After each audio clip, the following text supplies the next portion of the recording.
Saudara semuanya, dunia sekarang ini tidak sedang baik-baik saja. Dunia makin hari itu makin kacau balau, ya. Ketegangan antar negara, ketegangan geopolitik antara negara itu makin hari itu makin memuncak, ya.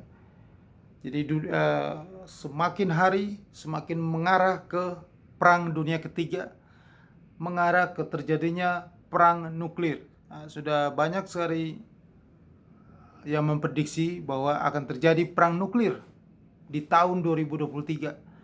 Bahkan investor kawakan Warren Buffett pun sudah memprediksi akan hal itu akan terjadi. Karena mengingat bom atom pernah terjadi tahun 1945, maka itu akan berulang kembali. Dan mungkin diprediksi semua bahwa ketegangan-ketegangan politik negara itu akan memuncak nanti di tahun 2023, ya. Dan terjadi perang nuklir, dan ini membuat dunia semakin masuk ke dalam jurang resesi berkepanjangan, dan ekonomi itu akan benar-benar jadi sangat lambat. Daya beli di seluruh dunia akan menurun. Nah, puncak dari semua ini, ketegangan ini, itu berawal mulai dari yang terjadi di Ukraina, ya. Penyerangan Rusia ke Ukraina disebabkan uh,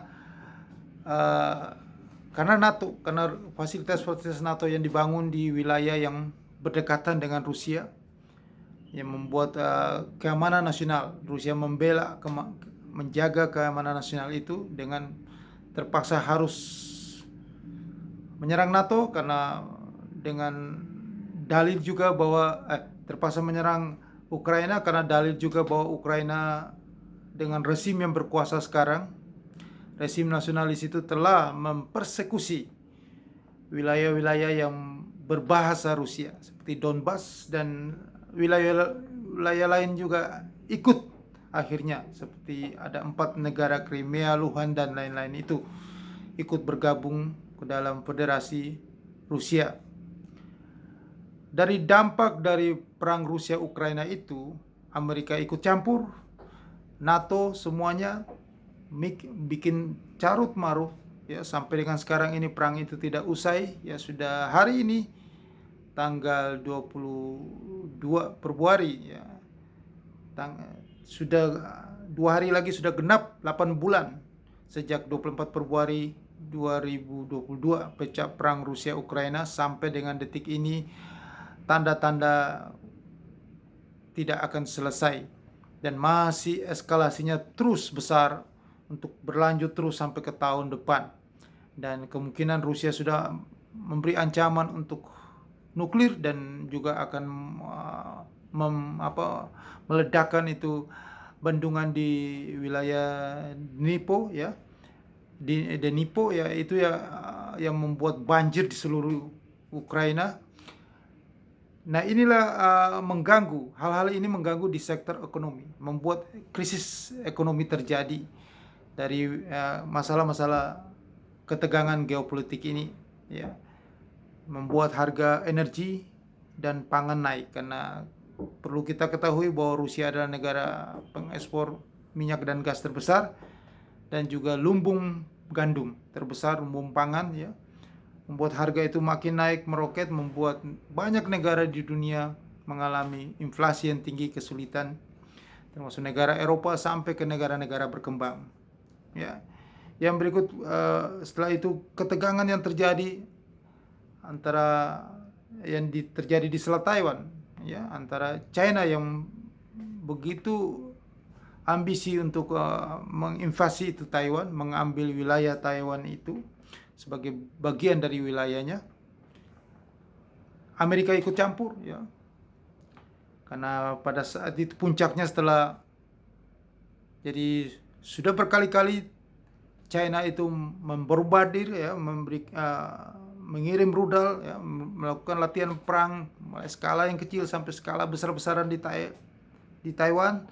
Amerika ikut nimbrungnya dengan memanas-manasi, ya, ketua Senat, ya, DPR-nya Amerika Serikat, Ibu Nancy Pelosi, datang mengunjungi Taiwan. Setelah itu ada beberapa anggota Senat juga dari Partai Demokrat, Partai Republik datang juga membuat eskalasi semakin panas di Selat Taiwan. Dan hari kemarin sudah disahkan ya Partai Komunis Cina untuk melantik Presiden Xi Jinping untuk menjadi sekjen Partai Komunis dan sekaligus menjadi Presiden China untuk periode yang ketiga. Pertama kali Presiden Cina yang periode panjang ya di Xi Jinping ya periode ketiga dilantik, membuat ketidakpastian di Selat Taiwan, eskalasi perang di Taiwan itu makin panas ya, makin akan berlanjut terus. Jadi ketegangan-ketegangan geopolitik ini tidak akan selesai, tidak akan ada ujungnya, karena Rusia masih tetap dengan Ukraina, Xi Jinping masih berkuasa lagi, maka ambisi untuk mencaplok Taiwan itu masih akan berlanjut ya.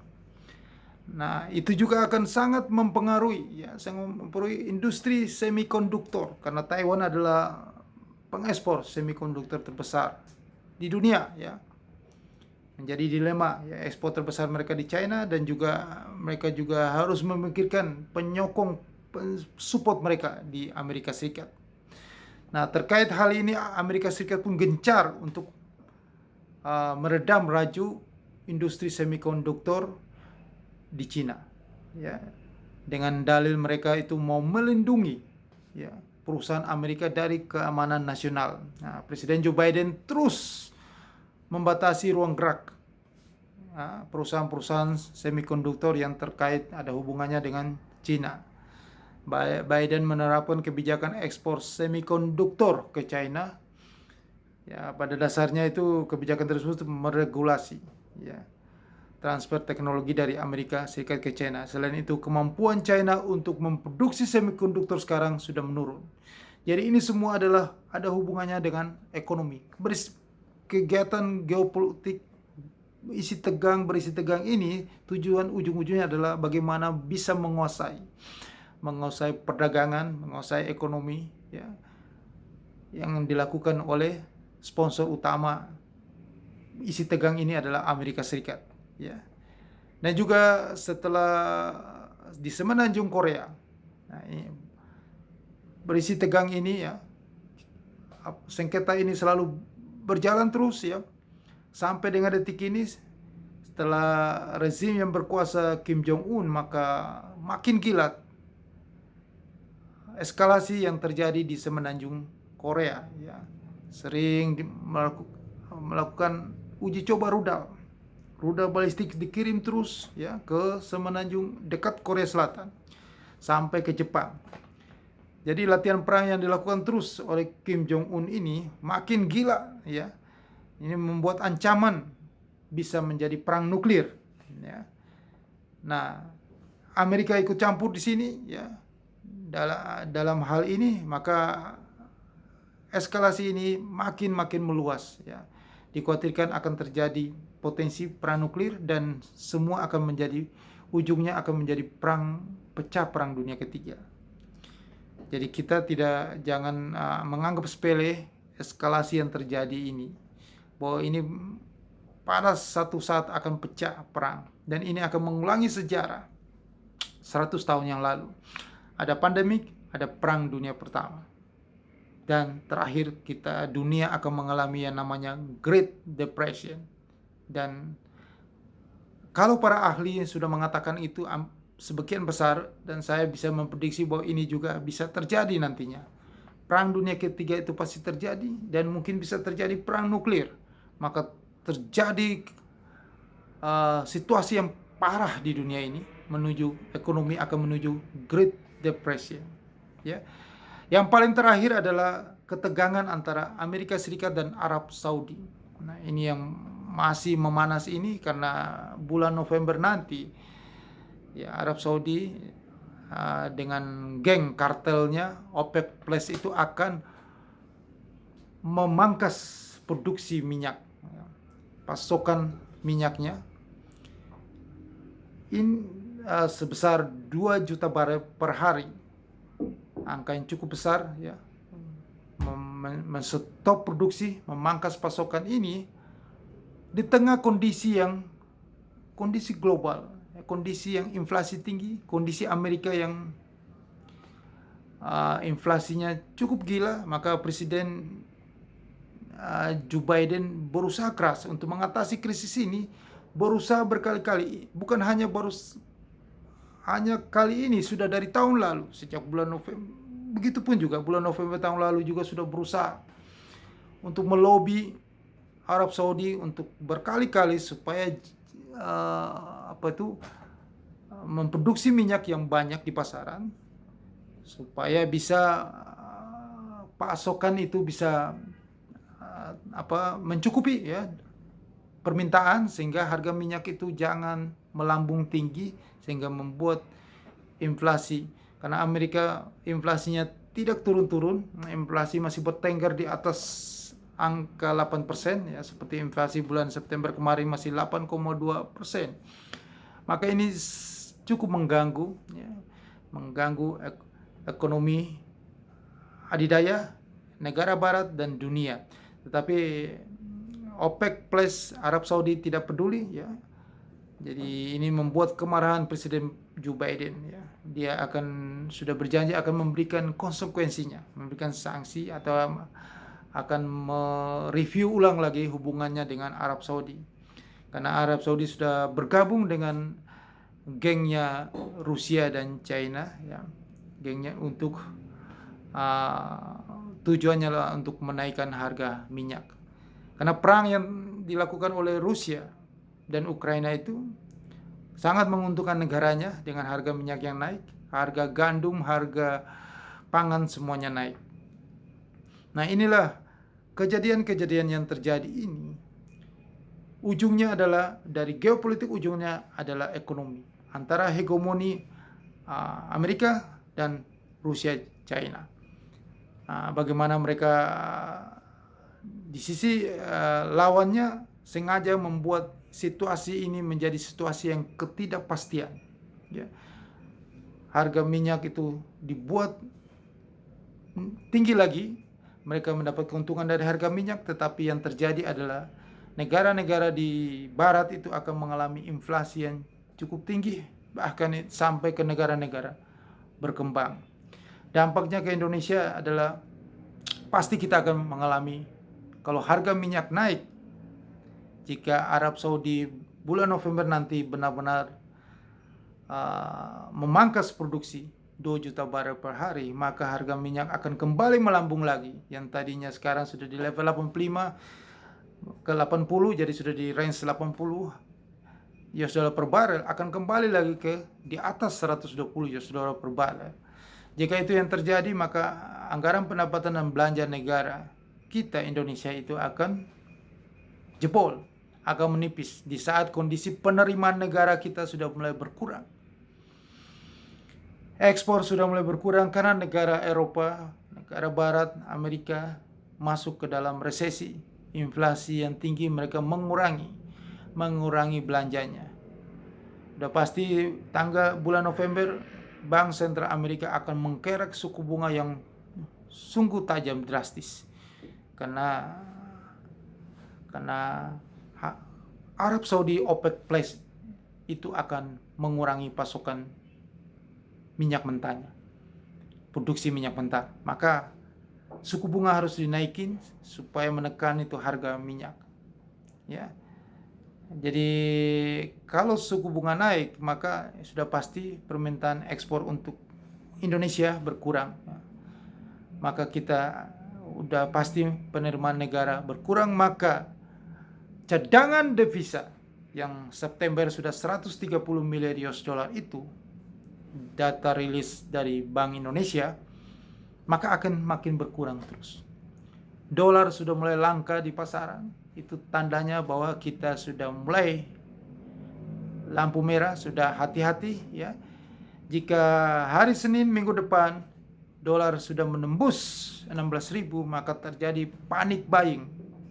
Makanya saya katakan itu bahwa kalau sudah level 16.000 itu 18.000 kelihatan. Itu dalam waktu seminggu bisa tercapai karena akan cepat naiknya. Cepat naiknya terjadi karena panic buying. Bukan hanya panic buying dari perorangan, tetapi dari perusahaan-perusahaan, korporasi. mereka yang basisnya import barang itu akan memborong dolar dalam jumlah besar. Maka tidak bisa dibendung lagi, harga itu akan naik tiap hari. Bisa 1 minggu, 2 minggu bisa mencapai 18.000. Ini fakta yang akan terjadi. Karena apa? Karena tadi yang saya sebutkan, rentetan-rentetan berisi tegang, ya, geopolitik, ya, konflik-konflik itu tidak selesai. Konflik itu eskalasinya makin besar dan mengancam dengan perang nuklir. Ini membuat kekhawatiran, ketakutan, kepanikan, dan bisa saja ini akan terjadi, ya, karena jika Rusia ini, Ukraina itu tidak menyerah, ya, tetap terus dan Rusia merasa terpojok, maka Vladimir Putin, presidennya, pasti akan frustasi dan memang langka. Ancaman nuklir itu bukan hanya ancaman, bisa saja terjadi. Dan jika itu terjadi, maka akan dibalas dengan serangan balik dari NATO. Maka perang dunia ketiga pecah. Saat perang dunia ketiga pecah itu, China masuklah untuk menginvasi Taiwan, dan kondisi geopolitik dunia makin kacau. Maka disitulah benar-benar dunia masuk, yang sudah diramalkan oleh Bank Dunia, IMF itu, bahwa pertumbuhan ekonomi dunia akan di bawah 1%, ya. Global itu akan terjadi, ya. Maka dalam video ini saya menyarankan kepada Anda semuanya supaya dari sekarang Anda sudah harus menyiapkan solusi itu. Jangan menganggap bahwa ini tidak terjadi. Ini pasti terjadi. Karena saya ulang lagi sekali lagi bahwa tidak ada hal baru di dunia ini. Sejak dunia pertama kali diciptakan, manusia pertama diciptakan, sampai dengan detik ini yang ada adalah hanya pengulangan sejarah. Jadi tidak ada hal baru. Pengulangan sejarahnya apa? Adalah dari manusia pertama yang jatuh ke dalam dosa, Hawa, dikadali oleh iblis, ular, ya. Hawa memakan buah itu karena Hawa ingin menguasai. Nafsu kekuasaan, nafsu pingin tahu segala-galanya, pingin menguasai itu. Maka itu diulang-ulang terus sampai dengan detik ini. Sejak bumi diciptakan, manusia punya nafsu berkuasa. Nafsu berkuasa itulah yang membuat kekacauan dunia ini terjadi sampai detik ini. Nafsu dari NATO yang pingin menguasai daratan Eropa, sehingga membuat Rusia terpojok. Rusia pingin ada keseimbangan, ya, ada kekuatan berimbang. Semua ujung-ujung adalah nafsu kekuasaan. China yang pingin menguasai Taiwan, Korea Utara pingin menguasai semenanjung Korea, Jepang.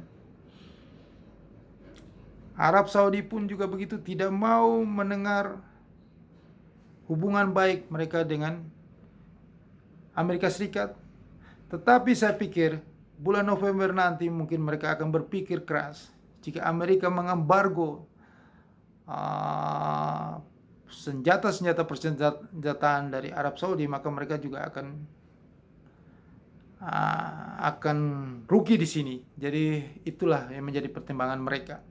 Nah, solusi yang paling besar buat Anda adalah Anda harus, karena saham ini sudah Anda trading di saham ini sudah bubble, sudah cukup tinggi di seluruh dari Wall Street sampai dengan indeks harga saham gabungan. Begitupun juga dengan kripto. Jadi siap bubble itu akan pecah. Tunggu waktunya aja, tunggu momennya. Momentum untuk pecah. Ya, mungkin ada eskalasi perang atau ada kebangkrutan korporasi besar di Amerika Serikat. Ya, mungkin minggu depan atau pas pengumuman kenaikan suku bunga di tanggal 2 November nanti. Ya, semoga minggu depan mulai Senin sampai Jumat sudah terjadi sesuatu di akhir-akhir Oktober ini. Maka peluang terbesar Anda adalah Anda trading di futures market. Karena hanya satu-satunya lahan basah, pasar terbaik adalah di futures market. Futures market adalah kondisi market yang berlawanan dengan kondisi ekonomi membaik. Jadi ketidakpastian ekonomi, harga-harga cenderung menurun semuanya. Ya, kalau ekonomi memburuk, ya itu kebalikannya, harga-harga cenderung menurun, maka Anda dapatkan keuntungan besar jika Anda trading di futures market. Itu sudah pasti, karena kondisi pasti menurun. Kondisi akan turun sesuai dengan prediksi pertumbuhan ekonomi globalnya menurun di bawah 1%. Nah, berarti semua harga-harga akan menurun. Harga komoditas, harga saham, harga mata uang yang against US dollar itu akan menurun. Maka Anda akan mendapatkan profit yang besar jika Anda trading di futures market. Nah, untuk lebih jelasnya, apa itu futures market? Apa itu peluangnya? Bagaimana saya bisa mendapatkan untung yang besar di futures market? Maka Anda harus segera email saya. Saya sudah sediakan emailnya di bawah kolom deskripsi di bawah ini. Dan bagi Anda yang sudah trading di futures market, jika Anda masih trading di broker-broker yang tidak ada lisensi dari Badan Pengawasan Perdagangan Berjangka Komoditi, sebaiknya Anda segera bergabung dengan link broker yang saya sudah sediakan di kolom deskripsi di bawah ini. Broker berlisensi Badan Pengawasan Perdagangan Berjangka Komoditi yang diawasi oleh OJK. Aturan dan SOP semua adalah aturan SOP pemerintah Bapepti dalam naungan OJK.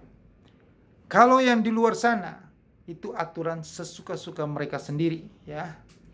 Jadi pemerintah angkat tangan, karena pemerintah juga sudah berkali-kali katakan bahwa kalau Anda mau trading adalah di broker lisensi Bapepti, karena itu semua dalam pengawasannya. Kalau di sana ada masalah, Anda tanggung sendiri, itu kata pejabat Bapepti. Jadi silakan Anda pilih, Anda mau aman atau Anda mau berisiko, itu pilihan di tangan Anda. Di sana memang Anda registrasi dengan cara yang sangat mudah, simple, dan modal yang minimal. Ya, sangat simpel, tidak perlu KTP, tidak perlu NPWP, silakan saja. Tetapi pada saat Anda, yang jadi masalah di sini adalah jika Anda profit trading, pada saat Anda withdraw, Anda tidak dibayar. Itu akan terjadi nanti di kondisi kekeringan likuiditas. Saya ulang-ulang hal ini karena hal ini penting sekali. Karena ini pengalaman. Pengalaman di saat kondisi-kondisi seperti begini, banyak sekali scam terjadi. Nah, scam terjadi itu biasanya di broker-broker yang kagak jelas, yang tidak ada lisensinya. Pilihan di tangan Anda mau selamat atau Anda mau bermasalah nanti. Anda bermasalah, Anda laporkan mereka, polisi mencari mereka, tidak ketemu karena server mereka bukan di Indonesia, server mereka di negara anta beranta. Maka Anda membuang waktu, buang energi, tenaga, Anda tidak dapatkan uang Anda. Lebih baik Anda di broker izin lisensi Bapepti. Oke? Jangan lupa subscribe channel YouTube ini dan tekan loncengnya untuk notifikasinya, dan sebarkan video ini kepada semua orang. Sukses untuk Anda.